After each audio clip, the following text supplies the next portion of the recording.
মাথায় রাখবেন, আপনি একটা ন্যায় বিচার করলে 40 বছর বাঁচবেন কিনা কোনো গ্যারান্টি নাই, কিন্তু সবটা আপনি ঠিকই পাবেন একটা ন্যায় বিচার করার কারণে। তারা যারা 2টা বিচার করছে ভালো, যারা 3টা করছে, যারা 4টা করছে, যারা 10টা করছে, যারা 20টা করছে ন্যায় বিচার, নিঃসন্দেহে এই মানুষটা জান্নাতি হয়ে যাবে। এই জন্য সমাজে, এই জন্য অন্য আয়াতকে খুতবা দেওয়া হলো না, ইন্নাল্লাহা ইয়া'মুরু বিল আদল, আদল বলা হলো। এই আয়াতটা কোরআনের ওই আয়াতটাকে খুতবায় সেটিং করে দেওয়া হলো। আল্লাহু আকবার বলতো সবাই। ভাইয়ের আমার, এরপরে আসুন, আপনি যদি এই ন্যায় বিচার আপনি নিজে করছেন, রাসূলও করেছিলেন, সাহাবা একরামও করেছিলেন, ওরা ন্যায় বিচার করেছিলেন, কোনো পক্ষ নেন নাই, কিন্তু আমরা এখন পক্ষ নিচ্ছি। একটা ছোট্ট কথা বলি আপনাদের সামনে। রাসূল মসজিদের ভিতরে বসে আছেন, একটু মারহাবা দেন তো, জোরে মারহাবা দেন। এমন সময় একজন লোক এসে বলছে, হুজুর গতকাল রাতে, ফজরের সময় কথা হচ্ছে, হুজুর গতকাল রাতে আমার 1 বস্তা আটা চুরি হয়ে গেছে। কি? আমার ভাষা বুঝতে অসুবিধা হচ্ছে? নবীজিকে বলছে এক সাহাবী, রেফায়া, হুজুর আমার 1 বস্তা আটা চুরি হয়ে গেছে। ওই শীত কেটে চোর 1 বস্তা আটা নিয়ে গেছে, আর সেই সাথে কয়েকটা অস্ত্র ছিল, ওই অস্ত্রগুলাও নিয়ে গেছে। আরব দেশে সবচেয়ে আটার দাম ছিল বেশি, আর আরব দেশে সবচেয়ে বড় ভিআইপিদেরকে আটার রুটি আর গোস্ত দিয়ে খাওয়ানো হতো, আর জাইতুনের আচার দেওয়া হতো। এটা সুবহানাল্লাহ। মানে আমরা যেমন কেউ আসলে অনেক ভালো আয়োজন করি, ওইটা আরবের সবচেয়ে সেরা আয়োজন ছিল। লোকটি এসে বলছে, হুজুর আমার আটা চুরি হয়ে গেল, কয়েকটা অস্ত্র চুরি হয়ে গেল, আপনি বিচার করে দিয়ে দেন। আল্লাহর হাবিব বলল, তোমার কি কারো উপরে সন্দেহ হয়? কয় না, আমার সন্দেহ হয় না। নবীজি বললেন, তাহলে আমি একটা কমিটি তৈরি করে দিয়ে দিলাম। 5 সদস্য একটা কমিটি তৈরি করে দিয়ে দিলেন। যাকে প্রধান বানালেন তার নাম হলো বশির বিন বারক। এই লোকটাই ছিল চোর, উনি তদন্ত কর্মকর্তার প্রধান হলেন। মনে মনে হাসে, আমি চুরি করলাম, আমি এবার তদন্ত কর্মকর্তা প্রধান হইলাম। তো নবীজি তো জানেন না যে কে চোর আর কে ভালো। রাসূল কি গায়েব জানতেন?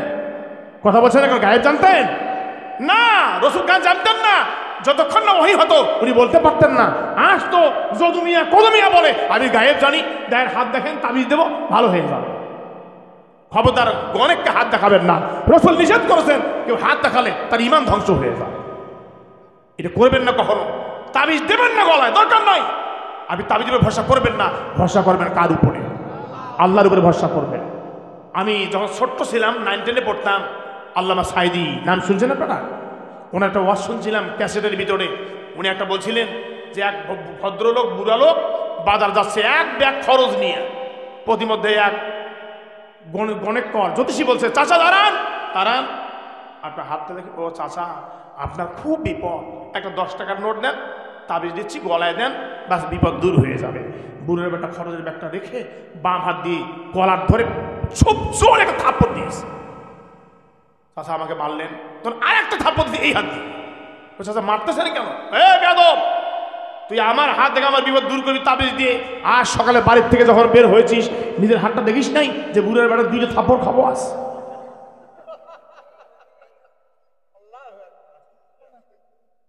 বেয়াদব, তোর হাত দেখিস নাই?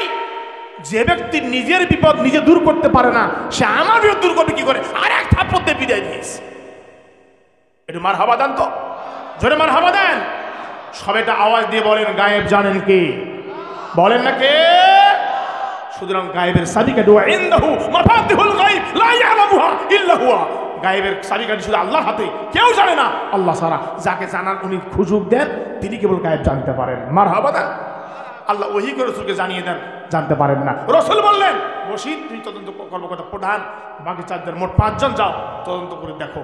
বশির তো আটা চুরি করছে, ও যখন বস্তা মাথায় নিয়ে যাচ্ছিল হুড় করে, আর অস্ত্রের মাথা বস্তায় গুঁতা লেগে ছিদ্র হয়ে আটা পড়তে পড়তে পড়তে পড়তে ওই আক্কেলপুরের মোড় চলে গেছে। ওইখানে গিয়ে সর্বনাশ, আটা পড়তে আমার বাড়িতে আটা বেড়ে করছে কি, আটা কিছু হাতে নিয়ে পাশে ইহুদি ছিল, মানে হিন্দু মানুষ, ওর বাড়ির দরজা মধ্যে ফেলাই দিয়ে টিয়া আটার বস্তা নিয়ে বাসায় চলে গেছে। এবার তদন্ত কর্মকর্তা বলে, আসো, এই যে রেফায়ার বাড়ি, এই যে আটা পড়তে পড়তে এই যে দেখেন আক্কেলপুরের মোড়, এই যে ইহুদির বাড়ি, এই বেটা ইহুদি, এ মুসলমানকে দেখতে পারে না, এই বেটাটি কাজ এই আটা চুরি করছে। আপনারা সবাই একটু বলেন, আসলে কি ইহুদি আটা চুরি করছে? চুরি তো সে নিজে করছে। ভাইয়ের আমার, সঙ্গে সঙ্গে সে বলল, কি সর্বনাশ, আমরা চোর ধরে ফেললাম, বাস্তব চোর ধরে ফেললাম। বাকি কর্মকর্তারা শোনো, দেখো না তার বাড়ি পর্যন্ত আটা পড়ে আছে, তার বাড়িটা সার্চ করো। সার্চ করে কয়েকটা অস্ত্র পাওয়া গেল। আসলে গেল অস্ত্র চুরি করেছিল। বলেন চুরি করেছিল, তার মানে নিজেই চুরি করে এসে আর একজনের ঘরে দোষ চাপিয়ে দিল, ঠিক কিনা বলেন? ভাইয়ের আমার, খুব কান লাগান, ভালো করে শুনে, গুরুত্বপূর্ণ কথা বলছি ভাইয়ের আমার। এই লোকটি নিজেই চুরি করল, এলাকার লোকজনকে ডাকল আর বলল, ভাইয়েরা তোমরা সবাই হাজির হয়ে যাও, তোমরা দেখো এই লোকটা আটা চুরি করে নিয়ে এসছে। আমার মনে হয় এই লোকটা আটা চুরি করে অস্ত্রগুলো নিয়ে এসেছে, তাকে ধরে ফেলো। এলাকার লোকজন বলল, আমরা তাকে ভালোই ভাবতাম, কিন্তু তাহলে লোকটা বড় খারাপ। ভাইয়ের আমার, সঙ্গে সঙ্গে তাকে বেঁধে ফেলা হলো, শক্ত করে বেঁধে তাকে নেওয়া হলো, রসুলের দরবারে হাজির হয়ে গেল। রসুল যখন তাকে দেখল, তার মুখমণ্ডল দিকে তাকিয়ে বলছে, এই ইহুদি, আমার মসজিদে প্রবেশ করো, মসজিদের ভিতরে আসো। লোকটাকে মসজিদে নিয়ে যাওয়া হলো। নবী বলেন, ইহুদি সত্যি করে বলো, তুমি কি আটা চুরি করেছো কিনা বলো, অস্ত্র তোমার বাড়িতে পাওয়া গেছে। ভাই হুজুর, আপনাকে যে আল্লাহ সত্য বিধান সহকারে অবতীর্ণ করেছেন, ওই আল্লাহর নামে কসম করে বলছি, আমি আটা চুরি করি নাই। মারহাবা কন, জোরে মারহাবা কন। আপনি একটা আওয়াজ দিয়ে বলেন, আসলে যেভাবে বললাম তাদের কি দোষী, কি ওই ইহুদি দোষী হয়েছে? দোষী তো বসির মনে মনে হাসে, মোজ ঘষে, পুরানেও ন্যায় বিচার নাই। দেখি তো, আমি চুরি করছি আর চোর বাড়ি করে দিছি, দেখা যাক কি হয়। আল্লাহ বলছেন, নবী হ্যাঁ, ومن يكسب خطيئة أو إثما ثم يرم به بريئا فقد احتمل بهتانا وإثما مبينا।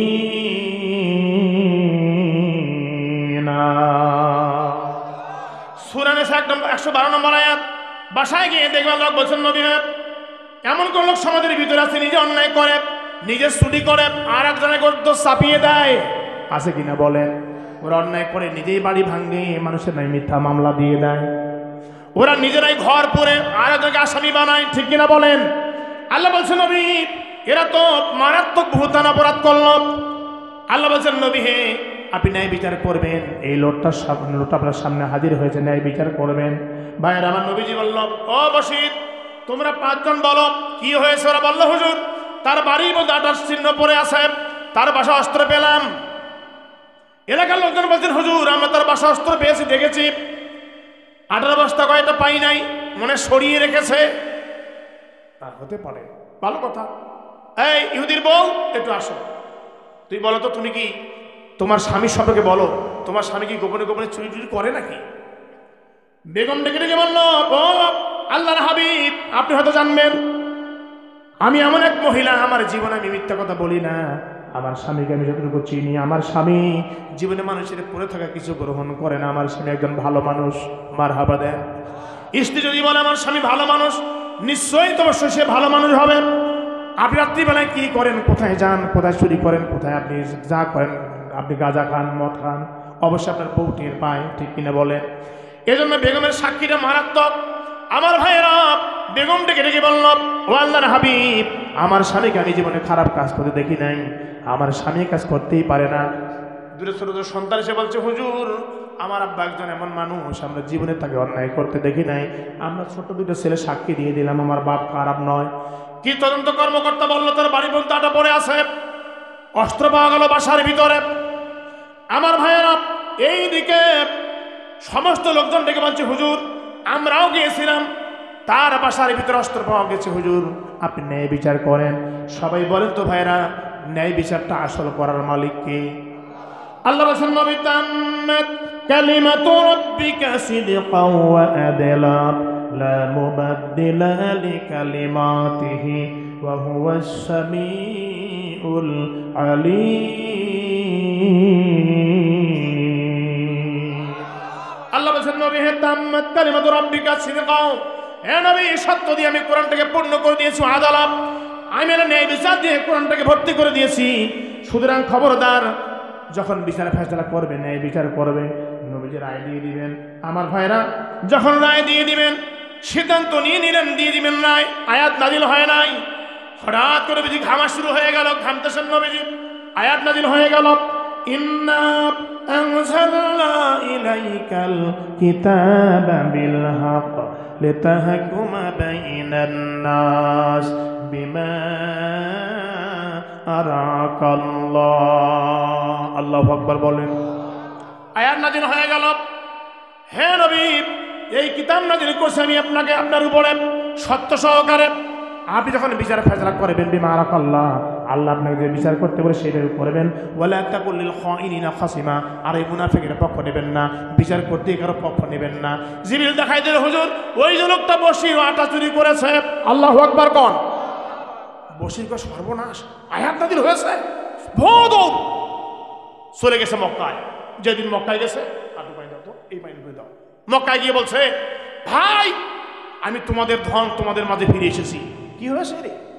আমি বসির, আমি ইহুদি ছিলাম, ইহুদি আছি। তো তুমি না ইসলাম কবুল করে মদিনায় গেলে, এর উপরে যে গিয়েছিলাম তো বটে, কিন্তু আসল ব্যাপারটা হচ্ছে আমি নবীর দলে ঢুকে নবীর ক্ষতি করতে চেয়েছিলাম, কিন্তু ভাই হয় নাই, পারি নাই। নবীর উপরে আয়াত নাজিল হয়ে আমাকে দুই সাব্যস্ত করছে, আমি পালিয়ে এসেছি, আমাকে আশ্রয় দাও। কি হয়েছে বলো? তখন সম্পূর্ণ ঘটনাটা সে খুলে খেলে বলল। ওরা বলল, তুমি যে আটা চুরি করার পরে যার দোষ দিলা, ওই লোকটা তো আমাদের মতো একজন ইহুদি ভাই। তুমি আটা চুরি করলা আর ইহুদি ভাই আমাদের এক ভাইয়ের দোষ দিলা, হয়তো তার হাত নবীজি কেটে দিত। তা তোর তো কোনো বিশ্বাস নাই। তুই যেমন ওই ইহুদি ভাইয়ের ক্ষতি করেছিস, আমাদেরও করতে পারিস, তোর স্থান আমাদের কাছে নাই। এই লাঠি বাড়ি করো, মারো বেটা, মার হাবা দেন তো, জোরে মার হাবা দেন। যারা কাছে থেকে ক্ষতি করে এর মতো শয়তান আর হয় না। আমার ভাইরা, এই জন্য মুনাফিকরা ইসলামের সবচেয়ে জঘন্য দুশ্মন।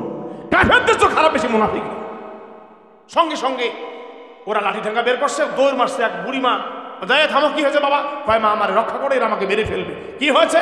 যে মা পরে বাবা আগে বাঁচাও। বাবা তোমরা যাও, আমার তো জীবনে সন্তান হয় নাই, আজ যখন একটা সন্তানের ডাক শুনলাম মা, তো তোমরা যাও, বাকিটা আমাকে দেখতে দাও।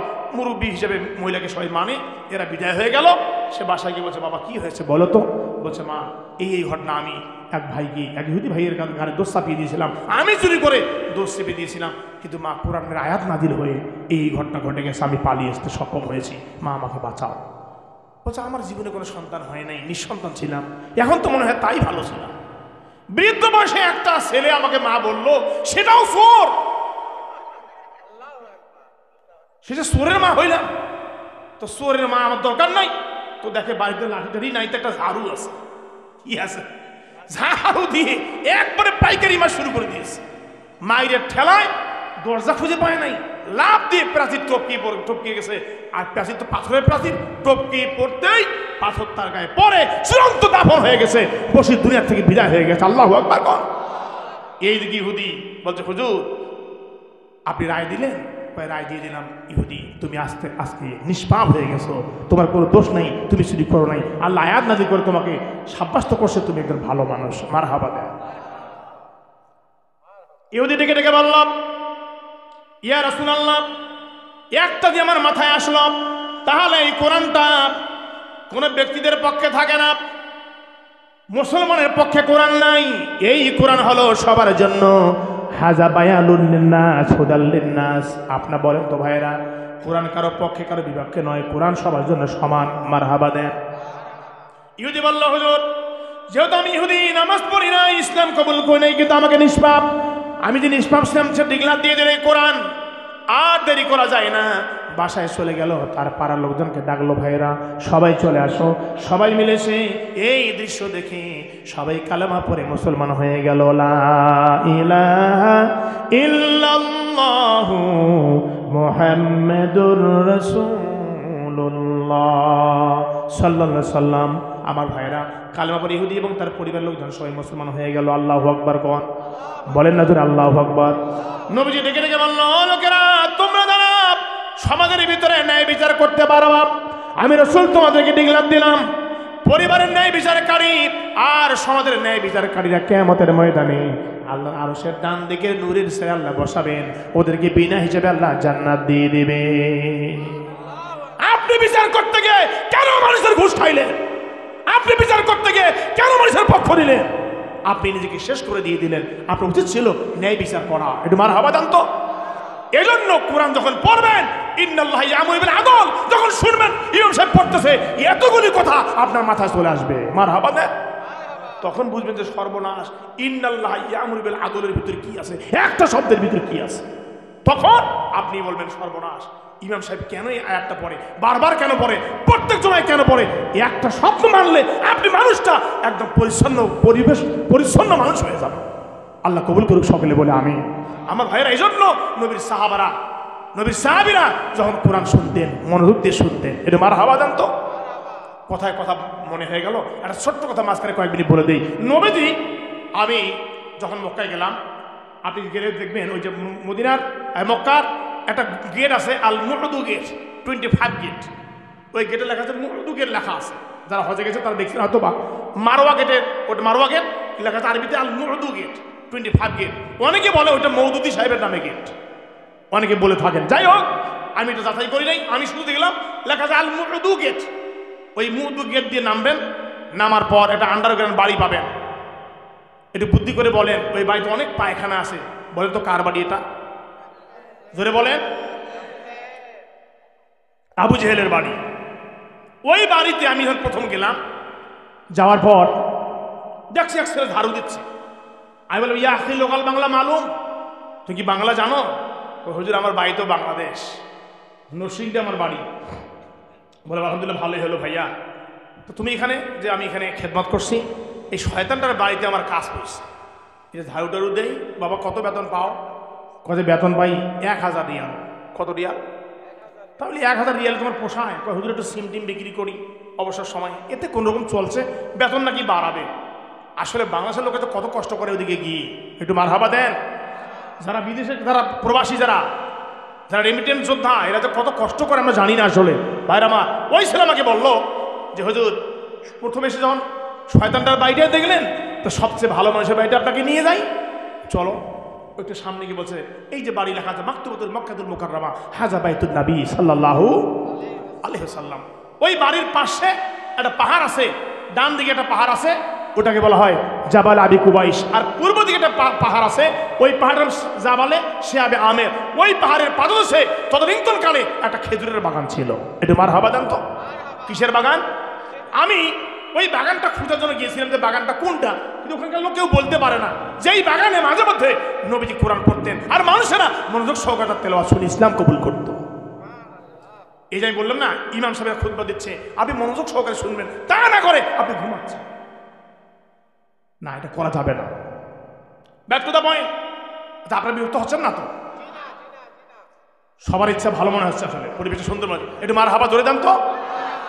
আচ্ছা, আজ আধা ঘন্টা বলি, কোনো অসুবিধা আছে? হাত দেখান দেখি। আচ্ছা, হাত দামা, খুশি হলাম ভাই আমার। তো নবীজি ওই বাগানে বসে বসে তেলাওয়াত করতেন। হয়তো ভুল হতে পারে, অন্য কোনো বাগানও হতে পারে, যেহেতু আমি নির্ণয় করতে পারিনি।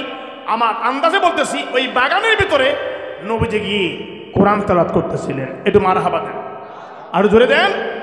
ইন দ্য মিন টাইম একজন কাঠুরিয়া ওই বাগানে এসে শুকনো খেজুরের ডাল কাটতেছে।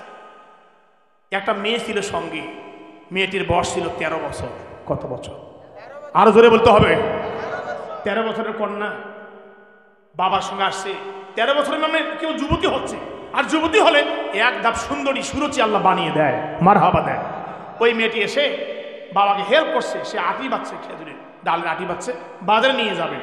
তো হঠাৎ করে ও শুনতে পেয়েছে কে জানি গুনগুন করে কি যে তেলাওয়াত করছে। সে মনে মনে ভাবছে, এত সুন্দর গানের সাউন্ড, কে এই সাউন্ড দিয়ে গান গাচ্ছে।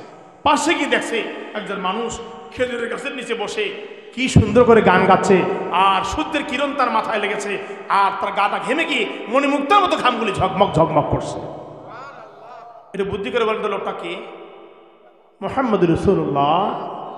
আহারে, আল্লাহ যেন স্বপ্নের মাধ্যমে হলেও ওনাকে একবার দেখার তৌফিক দেয়। সকলে বলে আমি। ভাইয়েরা আমার, মা বোনরা ভালো করে শুনবেন। আল্লাহর হাবিব মধুর কণ্ঠ দিয়া তেলাওয়াত করতেছিলেন। সেখানে এই মহিলা, এই মেয়েটি 13 বছর বয়সের মেয়ে, আস্তে করে গিয়ে বললেন, মানান্তা ইয়া রাজুল, কে আপনি এত সুন্দর মিষ্টি কণ্ঠে গান বলেন? আল্লাহর হাবিব বলল, মা তোমার নাম কি? বেসমি সালমাতা বিনতে উরুয়া। ও মা, তোমার নাম সালামাতা বিনতে উরুয়া? হ্যাঁ মা, আমি গান বলি না, আনা মুহাম্মদ সাল্লাল্লাহু আলাইহি ওয়াসাল্লাম, আমি গান বলছি না, আমি হলাম এই সময়ের পয়গম্বর, আমার উপরে কোরআন নাজিল হয়, সেই আয়াতগুলো আমি পড়তেছিলাম। মারহাবা কর। ও ওই যে আমার বাপ সব সময় একটা লোকের বিরুদ্ধে কথা কয়, ফালতু লোক, অমুক লোক, তমুক লোক, নতুন ধর্মের দাওয়াত দেয়, অমুক তমুক, ধর্ম শেষ করলো, আব্দুল্লাহর বেটা। আপনি সেই লোক? আবার নাম তো শুনছি হুজুর, দেখি নাই কখনো, আজকে দেখলাম। তো আমাকে তো আমার বাপ বলে পাগলের আবিষ্কার হয়েছে, বহু খারাপ খারাপ কথা আপনার নামে, কিন্তু আপনি এত সুন্দর মানুষ, এত সুন্দর কণ্ঠ, আর এগুলি বলছেন কি? কয়েকগুলি কোরআন নাজিল হয়, সেগুলি তেলাওয়াত করতেছি। এটা মারহাবা দেন। মারে এগুলি কোরআন, এগুলি অন্য কিছু না। কয় হুজুর একটু পড়েন তো, আমি শুনি, খুব ভালো লাগতেছে আমাকে। সুবহানাল্লাহ। কয় ভাইয়ের আমার, নবীজি পড়া শুরু করে দিয়ে দিল, তাবারাকাল্লাযী নাযালাল ফুরকানা আলা আবদিহি লিয়াকুনা লিল আলামিন নাযীরা।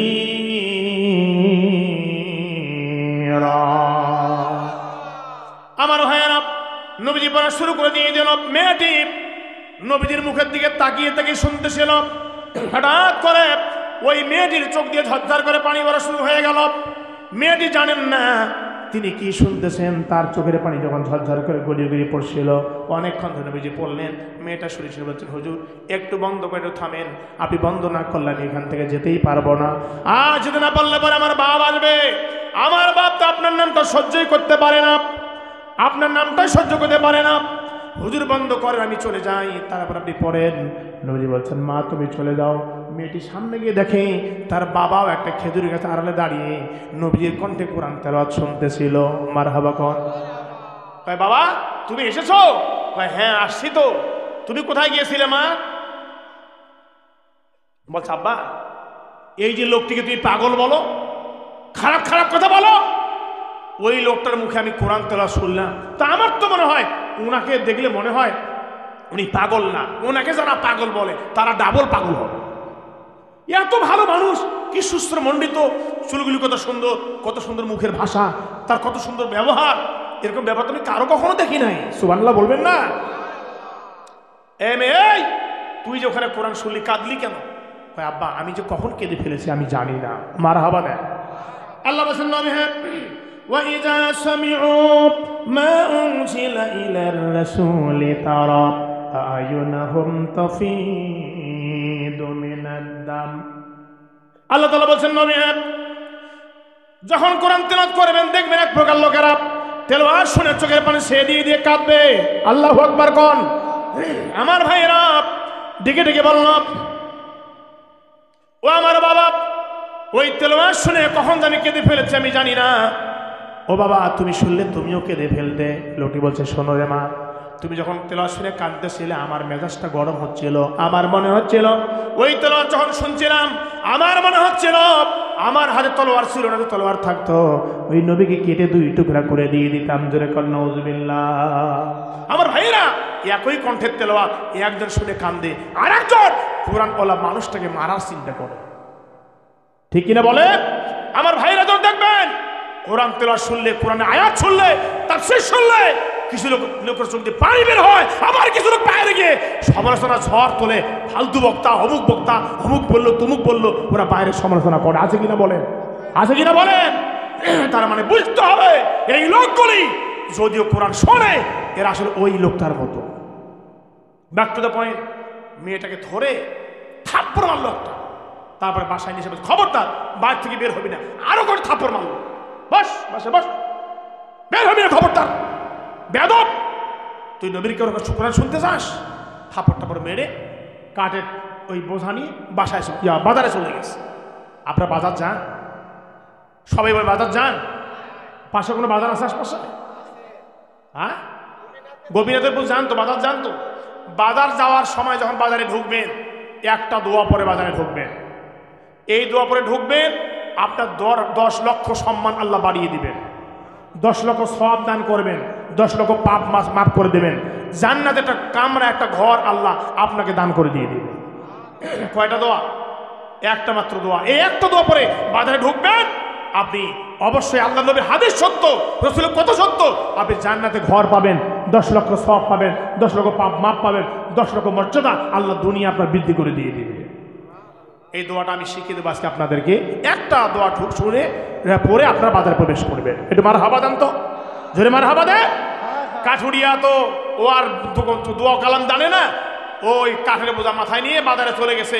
ও বাজারে কিছু আড্ডা করতো, অনেক সময় কাটাতো, মানে এত লম্বা সময় কাটাতো, বাজারে গেলে হুঁশ থাকে না। ভাইরা রাগ করবেন না, অনেক লোক বাজারে যায় আন্দাজের সময় নষ্ট করে বাজারে গিয়ে করে না, বিবিকে সময় দেয় না, সন্তানকে সময় দেয় না, বাজারে গিয়ে ঘন্টার পর ঘন্টা কাটান। আপনি জানেন আপনি কত অন্যায় করছেন। বাজারে যাবেন, কাজটা সেরে দ্রুত চলে আসবেন, কারণ বাজার যে সবচেয়ে নিকৃষ্ট জায়গা, ওখানে বেচা কিনা করেই চলে আসবেন। দেরি করতে নিষেধ করেছেন মুহাম্মদ রাসূলুল্লাহ। আর বাজারে গিয়ে বরং আড্ডা দেয়। আর মসজিদ ঢুকলে পরে যত তারা খাড়া হয়, মসজিদ ঢুকলে পরে সবার শেষে জমার দিন ঢোকে আর সবার আগে বের হয়ে আসেন এমন ধরনের লোক। আমার এলাকায় এক হুজুর আছে, ও মাঝে মধ্যে ওয়াজ করে যে যেই লোক আগে ঢোক শেষে ঢোকে আগে বের হয়, ওটা কি জানেন? তো একটা গল্প শুনলাম, আমি 1 মিনিট গল্প বলি, 1 মিনিট। ওই এক লোকের মানে বউর বাচ্চা হয় না। কি হয় না? বহু মান্যত করছে, বাচ্চা হয় না।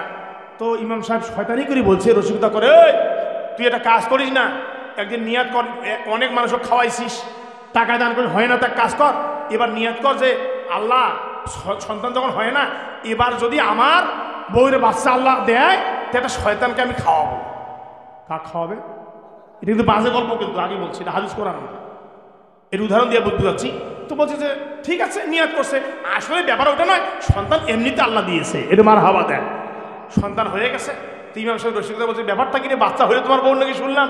হ্যাঁ, শয়তানও ভাত খাওয়াতে চাইলাম, তাই বাচ্চা হয়ে গেল। যে না না, এটা না। তো ঢোকে, তো মসজিদ এক কোনায় বসে লক্ষ্য করে সবার শেষ কে ঢোকে। তো ওই এলাকা আবার চেয়ারম্যান মেম্বারের ভোট লাগছে। কিসের ভোট? তো একজন চেয়ারম্যান পদপ্রার্থী লোক, উনি আবার ওই নামাজ পড়ুক না পড়ুক, অনেক রাগ করবেন না, বুঝার জন্য বলছি, অনেক লোক আছে নামাজ পড়ুক না পড়ুক, ভোটের সময় নামাজ পড়ে, কিন্তু টুপিও লাগায় মাঝে মধ্যে, পট্টিও বাঁধে মাথায়, আছে না এমন ধরনের। এ করছে কি, ওই এর কথা দেখা করতে করতে সবার শেষে এসে মসজিদে ঢুকতেছে একটা রুমাল মাথায় দিয়ে। আবার মুসাফা করতে হবে, সালামটা ফিরে সবার আগে বের হয়ে গেছে। তো এই বেটা সহজ লোক গালে হাত দিয়ে ভাবে, আরে এই লোকটা চেয়ারম্যান প্রার্থী হইল রে, আসলে তার এলাকার আমাদের বড় শয়তান। কিছুক্ষণ পরে বলছে, ভাইজান আমি আপনাকে একটু খাওয়াবো, আস আমার 4-5 লোক আছে, কয় না খাইতে হবে। তো চেয়ারম্যান যখন প্রার্থী হয়েছে, মান করিয়েন না, আপনার এলাকাতে কথা বলতেছি না, একটু উদাহরণ দিচ্ছি, তো যেহেতু চেয়ারম্যান প্রার্থী হয়েছি, খাইতেই হবে, মাইন্ড করবে না, বোঝার জন্য বলছি কথাটা। আসলেই এক প্রকার লোক আছে, সবার শেষে মসজিদ যায়, সবার আগে বের হয়, এমন লোক আছে না? আসলে শয়তানের মাথা দখল করে নিয়ে গেছে। মাইন্ড করবেন না, কিন্তু বোঝার জন্য বলছি। আবার সব প্রার্থী এরকম না, আল্লাহ হেফাজত করুক, হেদায়েত দান করুক, সকলে বলে আমি। Don't mind. আসুন, ওই যে লোকটা বাজারে গেল বিক্রি করার জন্য কাঠ, মনে আছে? আড্ডা মেরে দেরি করে আসবে, মেয়ে বলছে, মা বাপ তো অনেক দেরি করে, আমি এই ফাঁকে একটু যাই না, নবীর কাছে আর একটু তেলাওয়াত চলে আসি। সুবহানাল্লাহ। চলে গেল। এবার মেয়েটি যাওয়ার পরে নবীজিকে বলছে, হুজুর আপনি এখন এখানে বসে আছেন? কয়ে হ্যাঁ। হুজুর গো, তখন তো আমি ইসলাম কবুল করি নাই, তার আগে তেলাওয়াত শুনেছি, এবার আমাকে আগে কালেমা পড়িয়ে দেন, তারপর কোরআন তেলাওয়াত করে শোনান। ভাইয়ের আমার, মা বোন আমার, আল্লাহর হাবিব বলল, মা